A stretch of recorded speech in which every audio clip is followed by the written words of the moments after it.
Hello students, NK Mittal law class में आपका स्वागत है। जैसा कि आप जानते ही हैं कि हमने कॉन्ट्रैक्ट एक्ट से रिलेटेड अपनी क्लासेस स्टार्ट करवा दी हैं। आज ये मेरी यहाँ पर थर्ड क्लास है। इससे पहले की जो प्रीवियस क्लास हो चुकी थी उनमें हमने मीनिंग ऑफ कॉन्ट्रैक्ट और उसके एसेंशियल्स को जान लिया, हमने ऑफ़र और उसके एसेंशियल्स को जान लिया। आज हम बात करेंगे एक्सेप्टेंस की और उससे रिलेटेड वैलिड एसेंशियल्स की। तो सबसे पहले तो क्वेश्चन यही एक एराइज हो जाता है कि एक्सेप्टेंस कहाँ पर होती है। एक्सेप्टेंस को सेक्शन 2 सबसेक्शन बी में डिफ़ाइन किया गया है। जैसा कि आप जानते ही हैं, किसी भी एग्रीमेंट में दो पार्टीज़ का होना बहुत ज़रूरी है। एक पार्टी जो ऑफ़र बनाता है जिसे हम ऑफरर कहते हैं, और दूसरी पार्टी वह जिसके लिए ऑफ़र बनाया गया है, जो उस ऑफ़र पर अपनी एक्सेप्टेंस देता है, उसे हम ऑफरी कहते हैं। तो आज हम यहाँ पर एक्सेप्टेंस के बारे में ही बात करेंगे। सबसे पहले आती है एक्सेप्टेंस की डेफिनेशन, जो कि सेक्शन 2 सबसेक्शन बी में डिफ़ाइन की गई है। When the person to whom the proposal is made signifies his assent, the proposal is said to be accepted. A proposal when accepted becomes promise. बहुत simple तरीके से आपको समझाते हैं हम इसे। ए है, उसके पास में एक वॉल क्लॉक है, वह उस वॉल क्लॉक को 2500 रुपये में बी को बेचना चाहता है। इसके लिए वो बी को एक ऑफ़र बनाता है। ए कौन हो गया? ऑफरर है, बी ऑफरी है। बी कहता है कि वो एग्रीड करता है, एक्सेप्ट करता है इसे 2500 रुपये में ही खरीदने के लिए। अब एक्सेप्टेंस की डेफिनेशन रीड करूँ।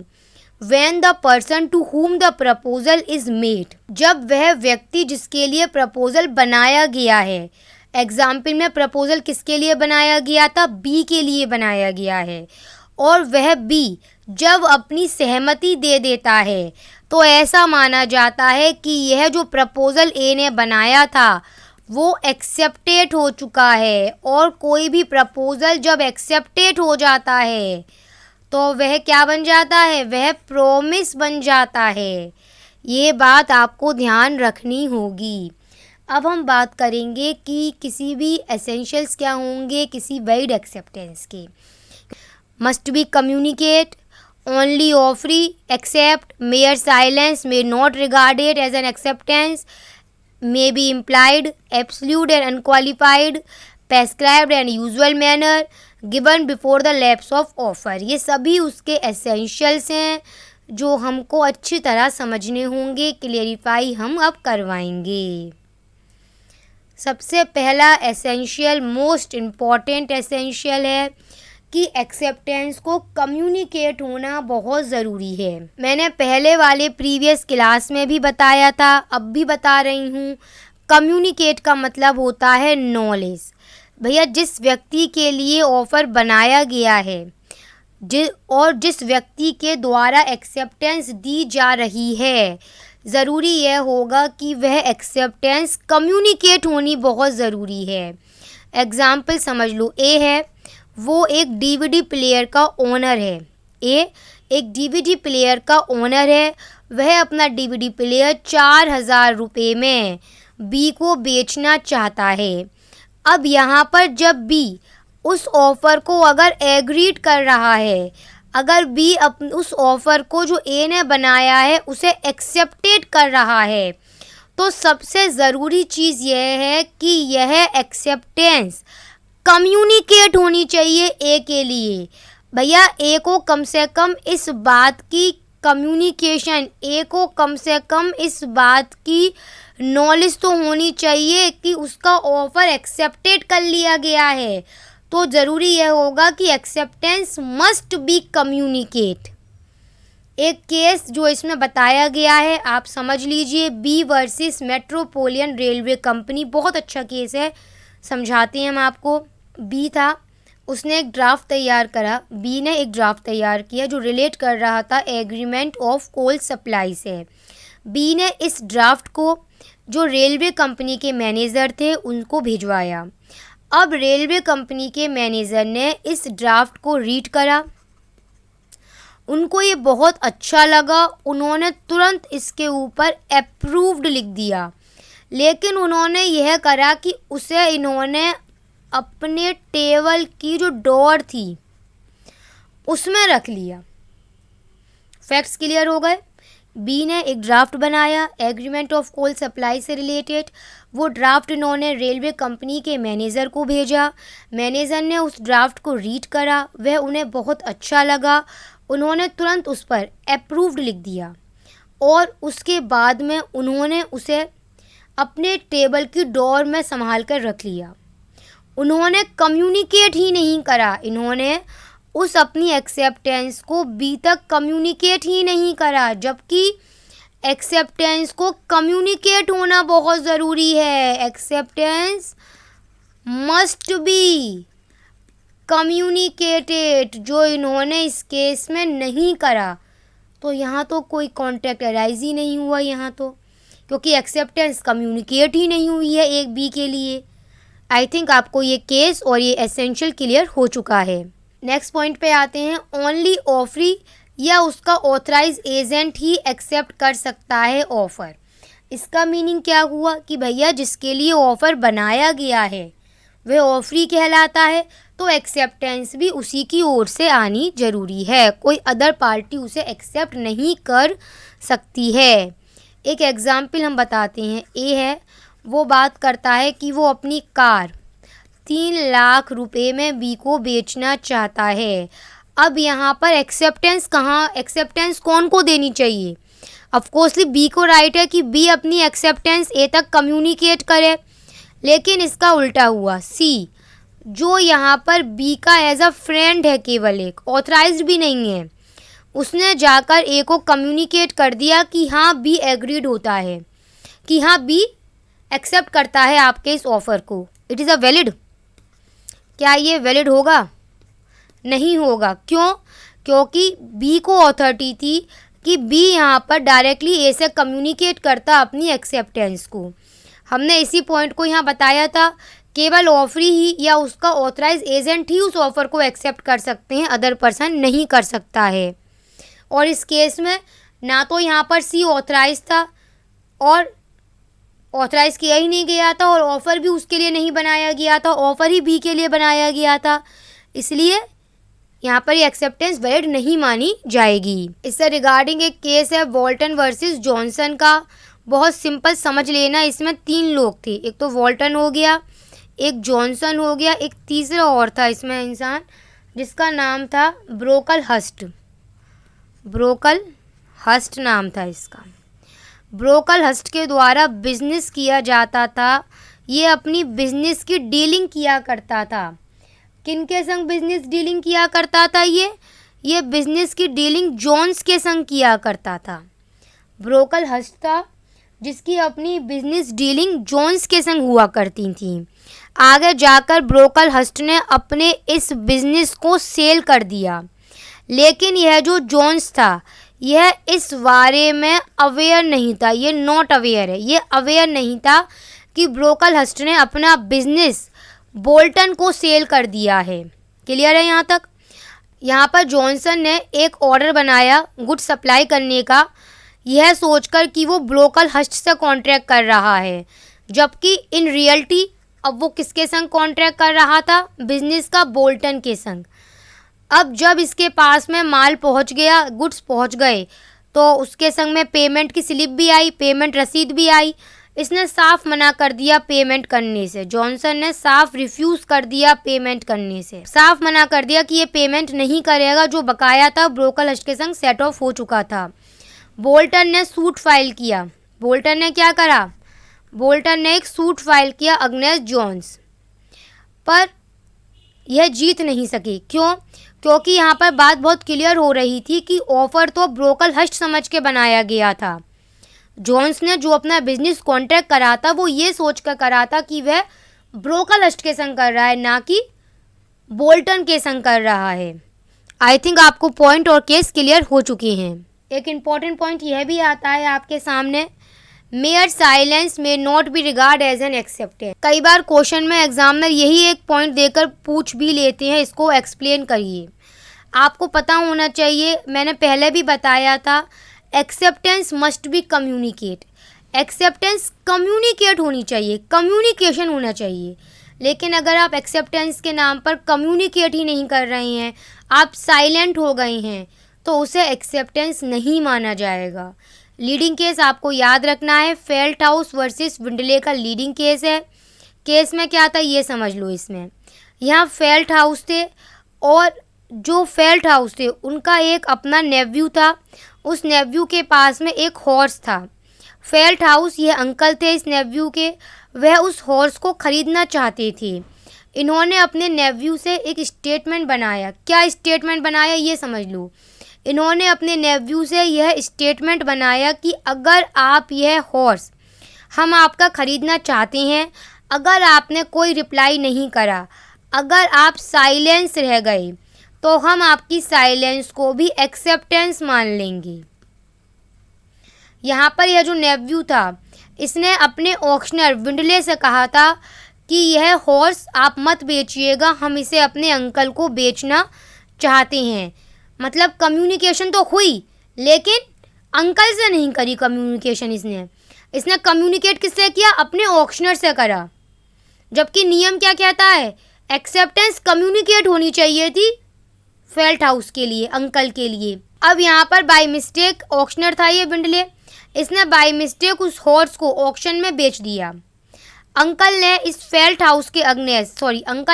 हाउस ने इस विंडले के अगेंस्ट एक सूट फाइल किया कि इसने कॉन्ट्रैक्ट ब्रीच करा है।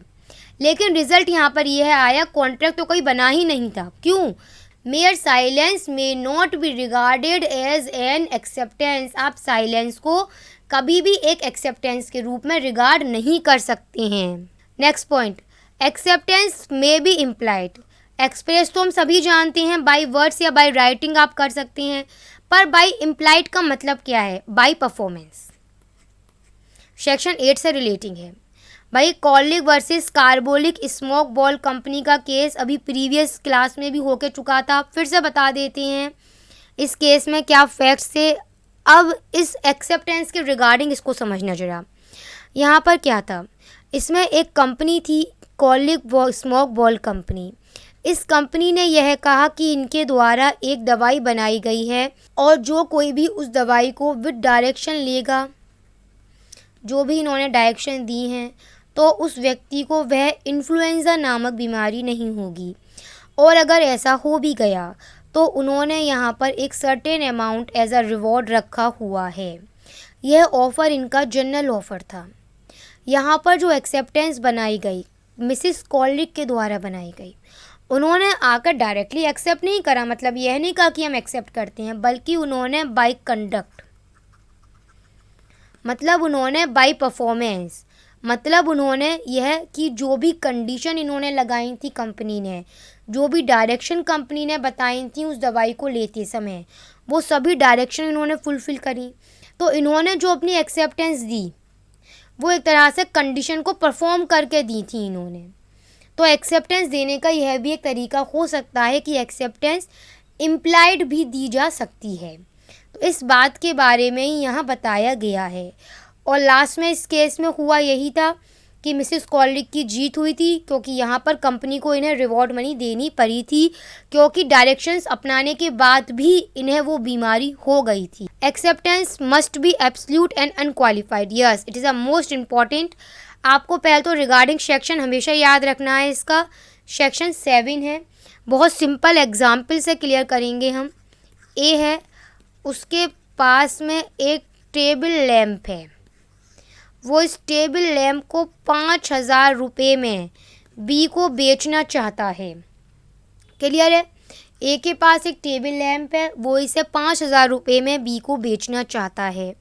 अब क्वेश्चन यह एराइज होता है कि अगर बी इसे एक्सेप्ट करता है, इस ऑफ़र को अगर बी एक्सेप्ट करता है, तो ज़रूरी यह होगा कि बी इस ऑफ़र को एब्सोल्यूट एंड अनक्वालिफाइड एक्सेप्ट करे। मतलब यह है कि जितने रुपए में वो बेचना चाहता है, जिस चीज़ को वो बेचना चाहता है, उसे उसी रूप में एक्सेप्ट करे।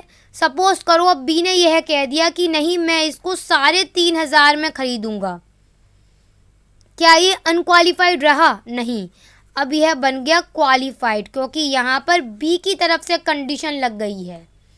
समझ में आ रही है बात? जबकि एक्सेप्टेंस के लिए क्या ज़रूरी था? एक्सेप्टेंस के लिए ज़रूरी था कि वह अनक्वालिफाइड होनी चाहिए, उसमें कोई भी कंडीशन नहीं होनी चाहिए। इसको एक और एग्जाम्पल से क्लियर कर लूँ। इसी टेबल लैम्प वाले को करते हैं। ए के पास में वही एक टेबल लैम्प था, वो बी को 6000 में बेचने की बात करता है। अब यहाँ पर जो बी है वो कहता है आई एक्सेप्ट इट। ठीक है, अब बी, इसका मतलब यह जो बी की एक्सेप्टेंस है वैलिड हो गई। कैसे? क्योंकि भाई एब्सल्यूट है, जिस रूप में आप टेबल लैम्प बेच रहे हैं उसी में ख़रीदने को तैयार है, वह 6000 में ही। अनक्वालिफाइड है, बी ने अपने पास से कोई कंडीशन नहीं लगाई, बी ने यह नहीं कहा कि मैं 6 में नहीं 5 में ख़रीदूँगा, ऐसा कुछ नहीं था। इसलिए यह एक्सेप्टेंस एब्सल्यूट एंड अनक्वालिफाइड है। Acceptance must be in prescribed and usual manner, ये आपको समझना बहुत ज़रूरी है और ये बहुत अच्छा भी और एक इम्पॉर्टेंट पॉइंट है। Acceptance must be in prescribed and usual manner, आपको ये ध्यान रखना होगा स्टूडेंट्स इसमें। जैसे कि सपोज़ करिए ए है और वह अपनी एक कार बी को बेचना चाहता था 5 लाख रुपए में। बाई पोस्ट उसने अपना ऑफ़र बनाया। उसने बी से भी यह कहा कि बी, जब आप इसे एक्सेप्ट करें तो आप अपनी एक्सेप्टेंस को हमें बाई पोस्ट ही बताएं, बाई पोस्ट ही अपनी एक्सेप्टेंस हम तक आप भेजें।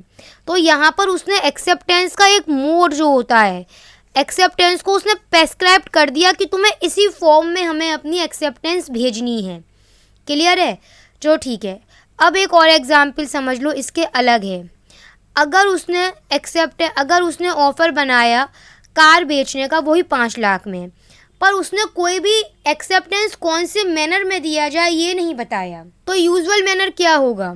बाय ईमेल, बाय पोस्ट, मतलब कोई भी एक रीज़नेबल मैनर में बी अपनी तरफ से एक्सेप्टेंस भेज सकता है। ये हमें इसमें ध्यान रखना है। एक आपका स्टूडेंट्स इसमें एक लास्ट एसेंशियल एक और आ रहा था कि जब भी आप एक्सेप्टेंस दें तो वो एक्सेप्टेंस ऑफ़र के रहते हुए देनी चाहिए। ऐसा ना हो कि ऑफ़र लैप्स कर जाए उसके बाद आपकी एक्सेप्टेंस आ रही हो। तो इसको और आप क्लेरिफाई कर लो, इस पॉइंट को हम सही से समझा देते हैं आपको। ए है, उसके पास में एक वॉल क्लॉक है, वो अपनी वॉल क्लॉक 6000 रुपये में बी को बेचना चाहता है। अब ए ने यह ऑफ़र 1 जनवरी 2000 को बनाया था। अब ए ने यह कही कि बी अपने इस एक्सेप्टेंस को आज जो ऑफ़र बनाया है, इस ऑफ़र के 15 दिन के भीतर ही अपनी एक्सेप्टेंस दे दो। इसका मतलब बी के लिए एक स्पेसिफिक टाइम तय कर दिया गया। अब बी को अपनी जब एक्सेप्टेंस देनी है तो ज़रूरी यह होगा कि बी अपनी एक्सेप्टेंस इस 15 दिन के भीतर दे दे।